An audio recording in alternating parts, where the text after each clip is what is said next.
Well, looks like they're getting ready to start deporting Haitians now. You know what that means, right? I mean, let me ask y'all a question. Do y'all think that they know the difference between a black man or black woman that was born in the United States and a Haitian? Because, they say that we all look alike. Do you even think they care? This just gives them the green light to start fucking with black folks. Something that I tried to tell y'all about, and y'all gave me a lot of shit about it, right? This gives them reason to start using extreme force against black folks. Like I told y'all talking about we gonna be resting. I told y'all, this ain't goddamn time to be resting, because sooner or later they gonna come after us. This is the reason. Now they gonna be detaining black folks, talking about you look like you may be Haitian. You know what I'm saying? They just literally deported a black man that was born on a U.S. Army base in 1986.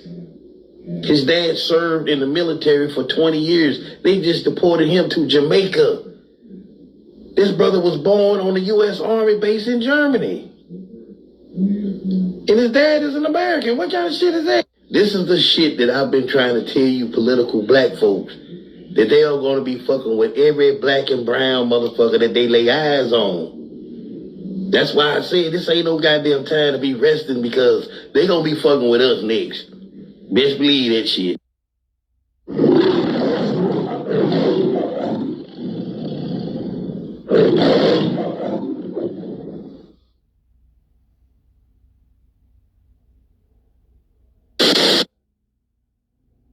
The American system is not stable.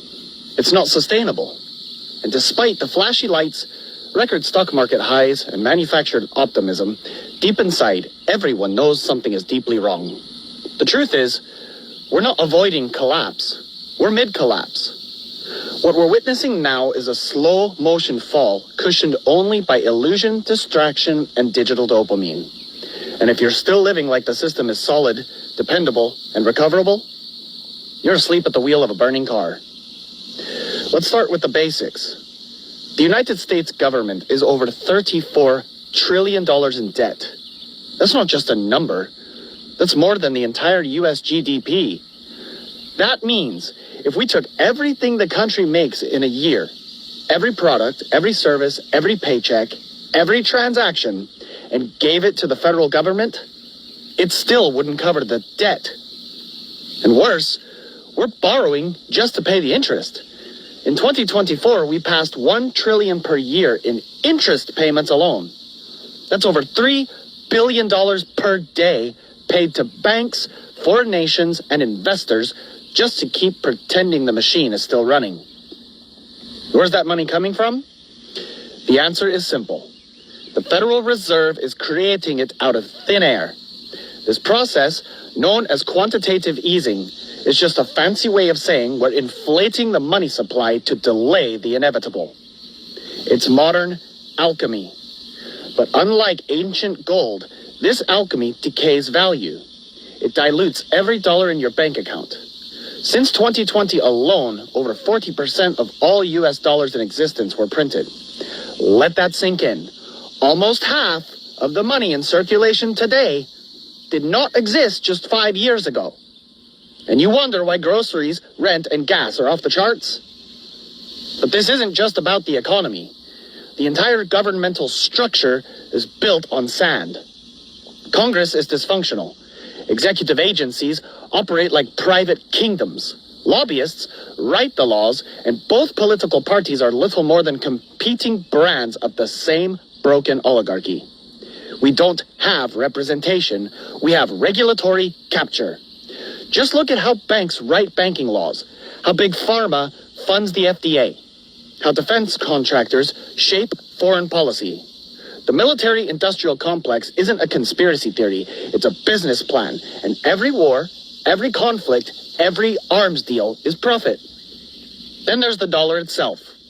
Once the undisputed king of global trade, but now BRICS nations, Brazil, Russia, India, China, and South Africa are actively moving to de-dollarize. They're building alternatives to SWIFT. They're trading oil in yuan. They're launching gold-backed settlement systems The petrodollar, which for decades forced the world to buy oil with U.S. currency, is unraveling. And when the world no longer needs our money to buy oil, the dollar will lose global demand.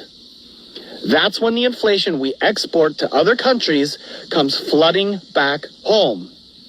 This is the real reason why central bank digital currencies, or CBDCs, are being quietly developed. They are not about innovation. They're about control. They represent a new financial cage where every transaction is tracked, every purchase can be denied, and your access to money can be restricted at will. It's programmable currency in a surveillance state, and it will be sold to the public using the same language they always use: safety, equity, and fighting crime. But make no mistake, this is digital feudalism. Meanwhile, America's social fabric is tearing apart. Trust in government is at historic lows. Crime is rising in cities hollowed out by bad policy and hopelessness. The media, both mainstream and social, have turned into psychological operations. Divide and distract. Manipulate and medicate. Keep the population emotionally occupied while the pillars of the system are sawed off behind the scenes. This isn't incompetence, it's deliberate mismanagement. So what happens next? The cycle is simple. Debt spirals lead to either default or hyperinflation. Default means the U.S. admits it can't pay and the global financial system implodes. Hyperinflation means the government keeps printing, destroying the dollar's value until it's worth less than the paper it's printed on, which it already is. Either outcome ends the current order, and in that chaos, a reset will be proposed. A new system, likely global, where your digital identity, health records, carbon footprint, and money are merged into one centralized control hub. They will call it progress.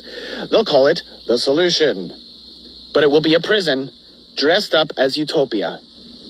This isn't fear-mongering. It's forecasting, based on math, history, and human nature. Empires don't last forever. Currency systems collapse every few generations. Governments rot under the weight of their own corruption. We're not special. We're just next. So what can you do? Unplug from the illusion. Reduce your dependency on centralized systems. Learn a trade. Grow your own food. Build a network not of followers but of real allies. Move towards sovereignty, not comfort. Build parallel systems, decentralized tech, barter, off-grid living, local food co-ops. Because when the collapse hits, and it will, the ones who survive and thrive will not be the ones who had the most dollars.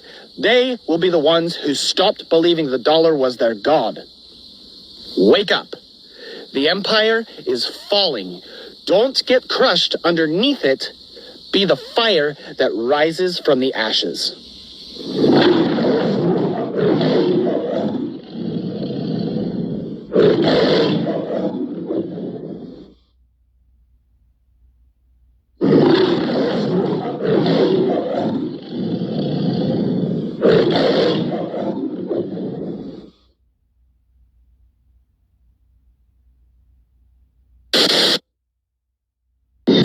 Okay, so finally now that I have a big enough audience, I want to ask a serious question. I need people to give me real answers. So, one of my favorite prophets, Tomi Arayomi, which I do believe he's a prophet, just made a video addressing the issue of basically people saying that the Jews over there in Israel is not the true Jews, that, you know, they're not the real true Jews, the chosen people, whatever.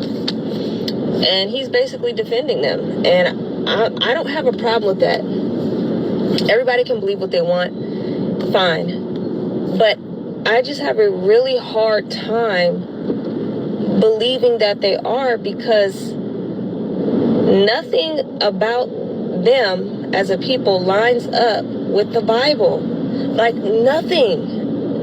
And there is so much evidence of them not being the children of Israel, the Jews, that at this point I need someone to give me evidence that they are. And I have heard nothing. Like, no tangible evidence, no history, Nothing. And that is the part that I have a hard time with. And I'm like, give me something. I want to believe that everything is not a lie and that everything is just, it's a trick. But I'm like, nothing lines up. So even down to the physical characteristics, the children of Israel, the Hebrews, were real warriors. Have y'all seen them? There's not a warrior bone in their body. Not muscular, not being able to be outside. Like, there's no scruff physically, like, at all. Aside from the physical. And never mind. Even Solomon, never mind. Solomon, I believe it was King Solomon, he said he was dark as midnight, and his wife, or the woman he was in love with, black. So I'm confused. Anyway, aside from that, they will be known as a byword. They're not known as a byword. They're scattered to the four corners of the earth. They were never scattered to the four corners of the earth.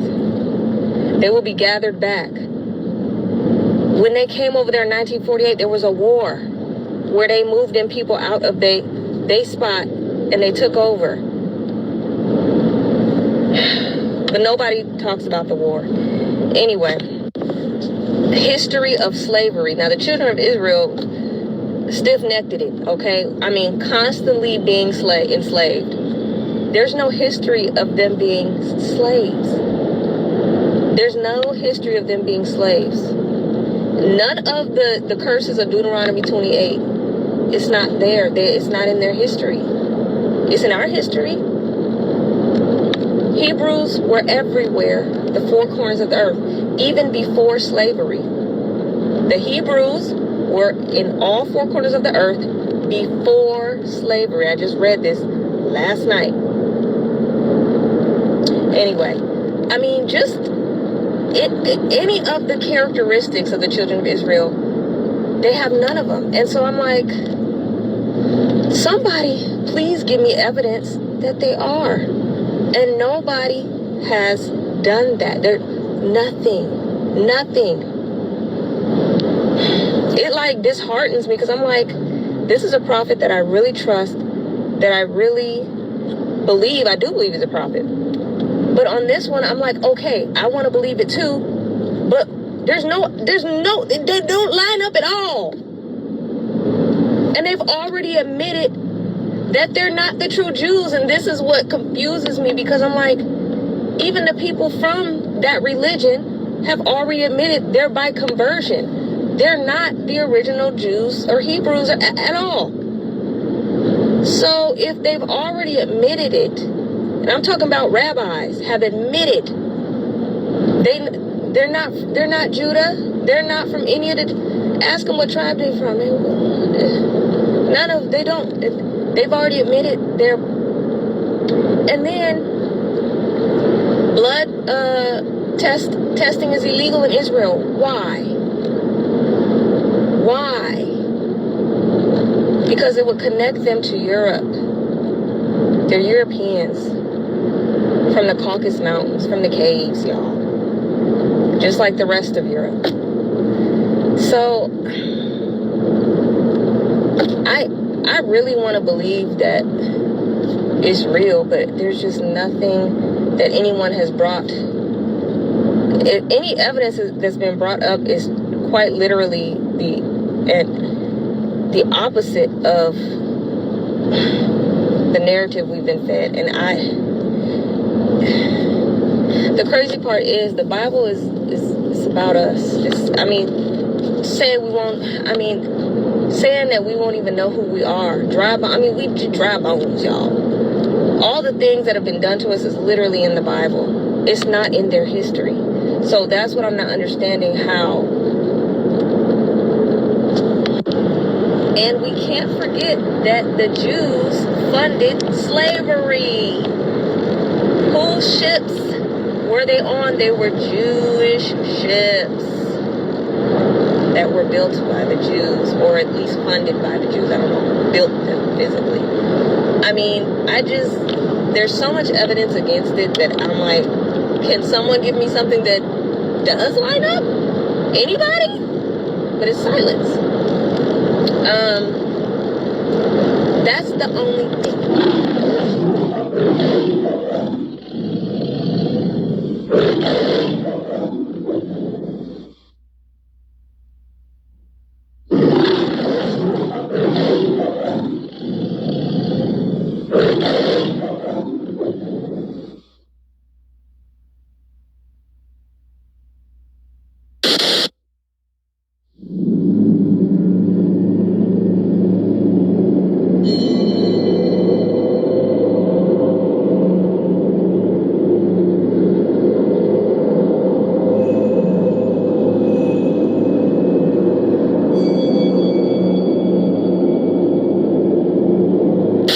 Man, I don't care if you're to the left, you could be to the right, you could be up, you could be down. I don't give a fuck what you support. We all need to have a healthy fear living in the United States of America. Seriously. To put your political propaganda to the side for a second and understand that we on shaky fucking grounds. Like, I've never been one to own weapons or to have them, but thank God I live in a state where you only need a license to conceal your weapon. Because shit, I hope not, but it feels like we on the brink of a civil fucking war, man. And people better start thinking about how they can protect themselves and protect their families, because every 24 hours is some new crazy shit, and we really don't know what's about to happen.